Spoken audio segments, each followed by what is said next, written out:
जिसे कुछ लोग मौज का साथी कहते हैं, कुछ लोग मन का दर्द भुलाने का इलाज। वही कुछ लोग कहते हैं यह तो भगवान का प्रसाद है। शाम ढलती है और शहर के कोने कोने में एक ही आवाज घूमती है, भाई छोटी या बड़ी। शराब एक ऐसा अमृत जिसने न जाने कितनों को मोक्ष दिया है।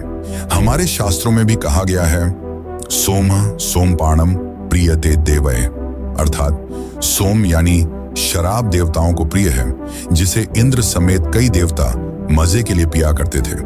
अलग अलग धर्मों में भी शराब के कई फायदे बताए गए हैं, यहां तक कि विज्ञान भी इसके लाभ गिनवाता है। पर फिर बीते कुछ दशकों में ऐसा क्या हुआ कि यह प्रश्न उठने लगा, शराब विष या अमृत? जहां एक तरफ लोग कहते हैं यह तो लाइफस्टाइल है, वहीं दूसरी तरफ अस्पताल के आईसीयू में कोई लिवर ट्रांसप्लांट का इंतजार कर रहा होता है। लेकिन सवाल यह है, क्या दारू वास्तव में जीवन का रंग है, या वह रंग है जो जीवन से रंग ही छीन लेता है? आज हम इसकी कहानी समझेंगे, धर्म के नजरिए से, इतिहास के गवाहों से और विज्ञान के प्रमाणों से। तो चलिए जानते हैं शराब की असली सच्चाई। लेकिन आखिर में फैसला आपका होगा, शराब विष या अमृत।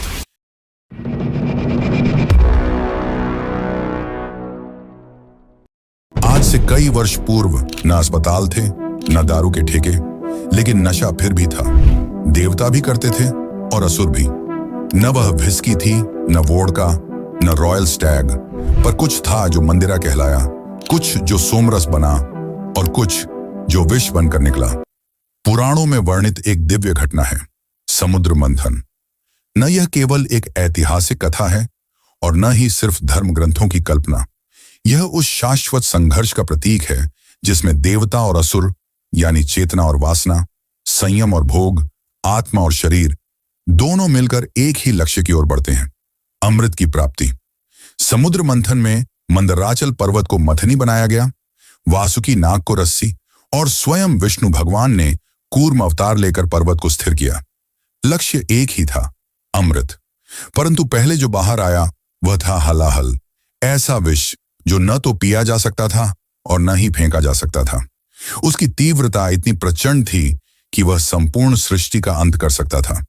देव और असुर दोनों भयभीत हो उठे। उस समय भगवान शिव ने उस विष को स्वीकार किया, उसे अपने कंठ में धारण कर लिया। इसी कारण उन्हें नीलकंठ कहा गया। यह केवल शिव की महिमा नहीं, बल्कि यह उस विवेक का प्रतीक है जो बुराई को भीतर तो समेटता है, पर उसे स्वयं पर हावी नहीं होने देता।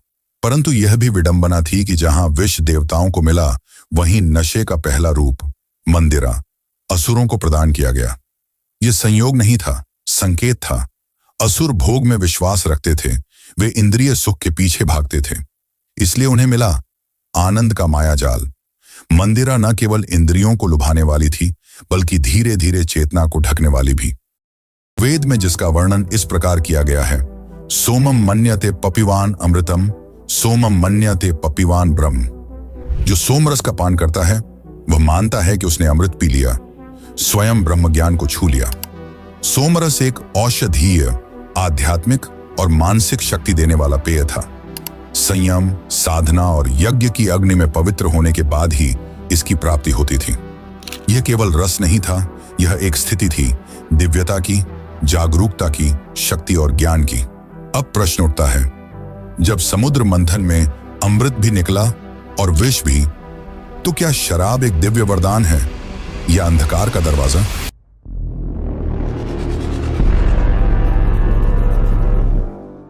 शराब हर मजहब में है, कहीं पाप है, कहीं प्रथा, तो कहीं प्रसाद। लेकिन एक सवाल सदा से जिंदा है, क्या मनुष्य शराब को पीता है या अपने डर से भागने के लिए उसे अपनाता है?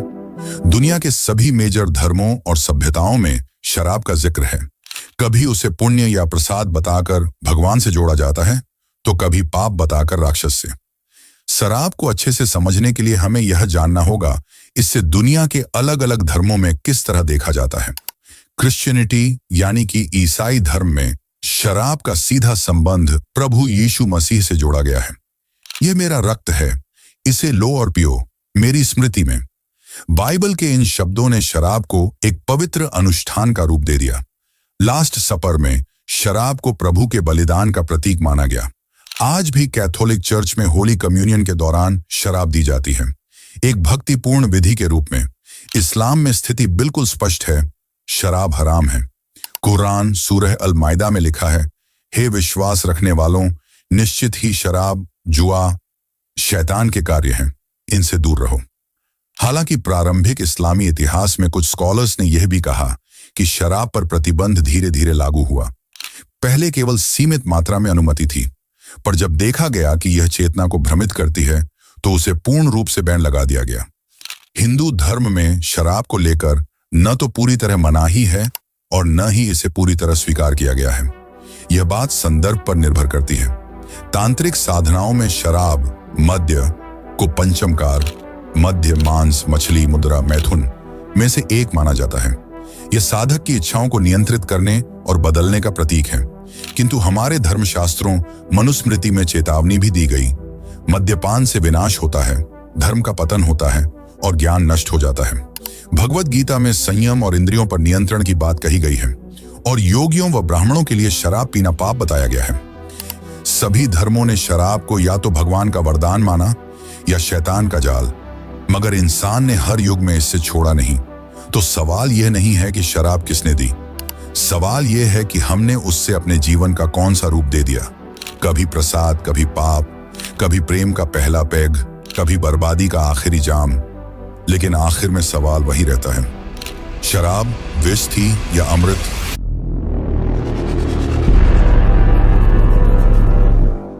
इंसान पीता नहीं, केमिकल रिएक्शन होती है। यह बात एक नशे में डूबे साइंटिस्ट ने मजाक में कही थी, लेकिन विज्ञान ने जब इस रिएक्शन को समझा तो हंसी गायब हो गई। कहते हैं शराब दुख भुला देती है, लेकिन न्यूरोसाइंस कहता है वो तो बस दिमाग का प्रीफ्रंटल कॉर्टेक्स बंद कर देती है, वही हिस्सा जहां दुख जन्म लेता है।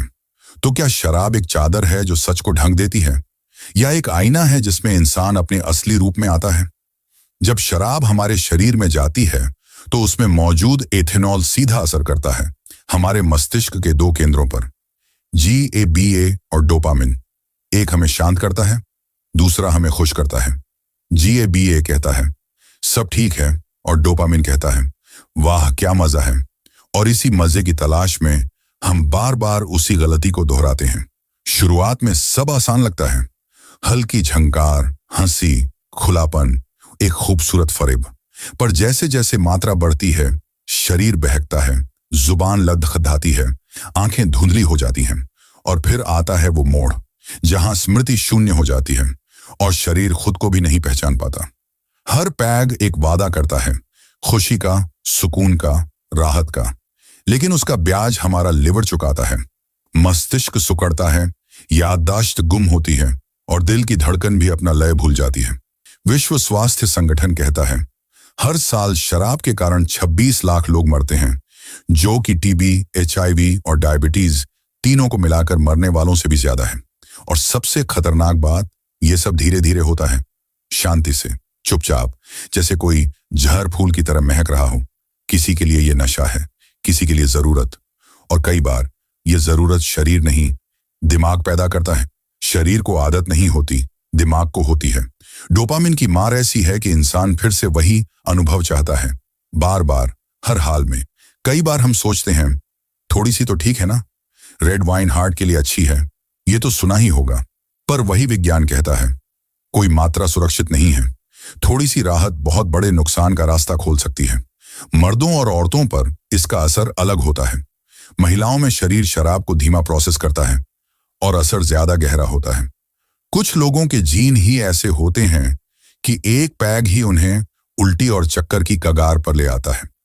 भारत की हकीकत और भी कड़वी है। हर 5वां पुरुष ड्रिंक करता है और उनमें से एक शराब पर निर्भर है।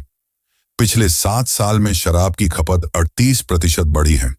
पार्टीज, मूवीज, सोशल मीडिया, हर जगह शराब एक कूल संस्कृति बन चुकी है। लेकिन वही युवा जो रात में हंसते हैं, सुबह किसी कोने में उदासी से भीगते हैं। शराब ब्रेन का वायरिंग बिगाड़ देती है। लेकिन क्या दोष शराब का है या हमारे सिस्टम का? शायद शराब एक केमिकल है और सवाल सिर्फ इतना है, इस केमिकल पर हावी कौन होता है, दिमाग या डर?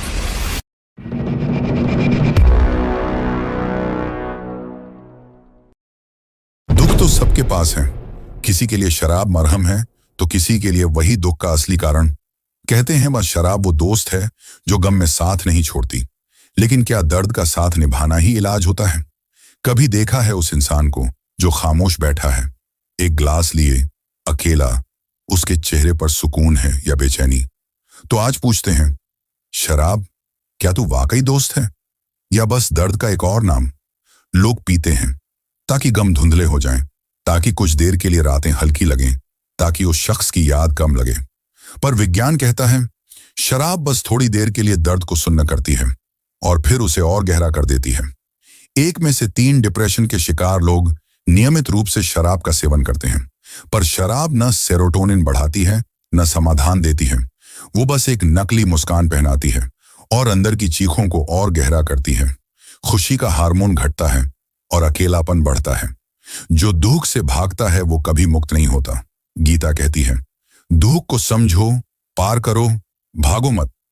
शराब एक तमसिक मार्ग है, भ्रम में राहत देता है पर सत्य से दूर ले जाता है। मनुस्मृति और शिव पुराण दोनों इंटॉक्सिकेशन को माया कहते हैं, एक ऐसा जाल जो आत्मा को अंधकार में घसीटता है।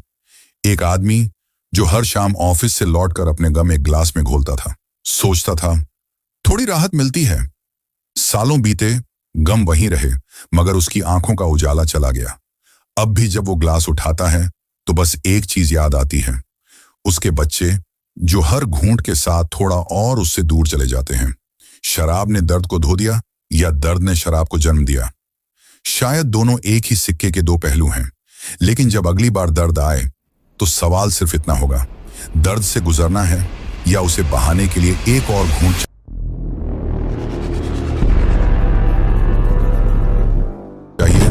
जब एक घूंट सिर्फ तुम्हें नहीं, तुम्हारे परिवार, समाज और नस्लों को चोट पहुंचाता है, ये जहर केवल शरीर में नहीं उतरता, ये रिश्तों में फैलता है और पूरी पीढ़ियों को अंधेरे में धकेल देता है।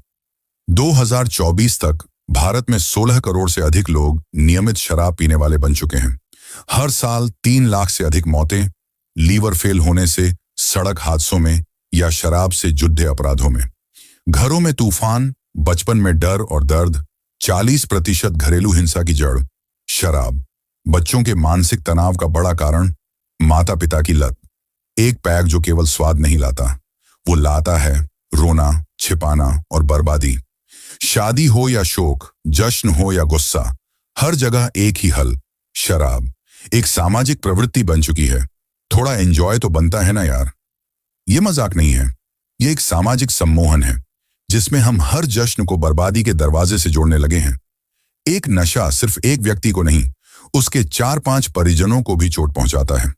भावनात्मक दुख, आर्थिक संकट और शारीरिक हिंसा। नशा कभी अकेला नहीं आता, वो साथ लाता है टूटी मुस्कानें, बेचैनी और वो खामोशी जिसमें चीखें छिपी होती हैं। कानून ने कई राज्यों में शराब पर प्रतिबंध लगाया, जैसे बिहार, गुजरात, पर काला बाजार फिर भी जिंदा है। क्या कानून से पहले नैतिकता की जरूरत नहीं है? क्या यही आजादी है जिसमें हम दूसरों की जिंदगी भी जोखिम में डाल देते हैं? पर हल केवल भाषणों में नहीं है, समाधान है शिक्षा, जागरूकता और समाज का समर्थन। स्कूलों में शुरुआती शिक्षा, कार्यालयों में नशा मुक्ति परामर्श, तकनीक का सहारा, मोबाइल अनुप्रयोग जो नशा छोड़ने में मदद करें, और गांव-गांव में जागरूकता अभियान। ये लड़ाई नीतियों की नहीं, नियत की है। सुरक्षा केवल हेलमेट से नहीं होती, सोच से होती है। जब तुम पीते हो, सिर्फ तुम नहीं गिरते, तुम्हारे साथ गिरता है तुम्हारा परिवार, तुम्हारा भरोसा, तुम्हारा भविष्य। एक बोतल जो केवल नशे में नहीं, जिंदगी में भी आग लगा देती है। यह अमृत नहीं है, एक मुसीबत है जो पीढ़ी दर पीढ़ी फैलती जा रही है।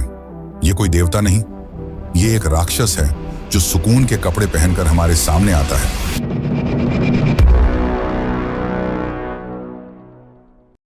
पी लेने दो उसे, कह रहा था कोई। जिंदगी की सुलगती चादरों में एक ठंडी सी चिंगारी छोड़ जाने दो। पर उसने जिस प्याले में प्यार ढूंढा, जिस्म में भरोसा देखा, आज उसी प्याले ने उसका घर उजाड़ दिया। शराब किसी की राहत तो किसी का रोना। कभी मित्र की तरह गले लगती है तो कभी दुश्मन की तरह छुरा घोंप देती है। कभी इसे देवताओं की थाली में परोसा गया तो कभी इंसान की बर्बादी की थाली में छलकाया गया। हमने देखा इतिहास में इसका स्थान धर्म में इसकी सीमा, विज्ञान में इसका सच और समाज में इसका असर। हर हिस्से में एक ही सच्चाई उभरती है। शराब सिर्फ शरीर को नहीं, रिश्तों को, सोच को और संपूर्ण जीवन को झड़ दे देती है। तो सवाल ये नहीं कि शराब पीनी चाहिए या नहीं, सवाल ये है, क्या आपकी आजादी किसी और की तकदीर को बर्बाद कर रही है? क्या आपका एक पैग किसी बच्चे की मुस्कान छीन रहा है?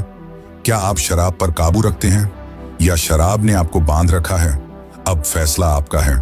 पर अगर इस बात ने दिल को छुआ हो, अगर किसी दोस्त, भाई या बहन की आंखें खोलने का मन हो, तो बस 3 काम करना।